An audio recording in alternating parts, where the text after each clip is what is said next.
aasta jooksul jäi andmata 68 tundi, vaadati ühiselt taliolümpiamänge ning toimus ennustusvõistlus.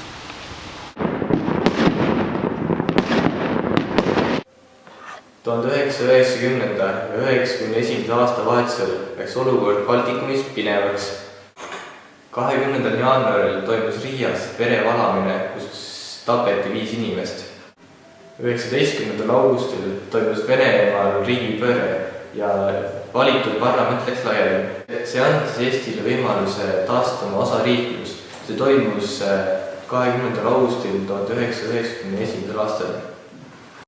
Peagi tunnistasid Eesti iseseisvust ka teised riigid.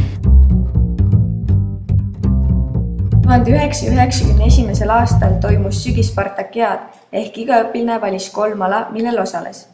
Kevadspartakiaadil oli 3, 4, 5 ja 6 võistlus.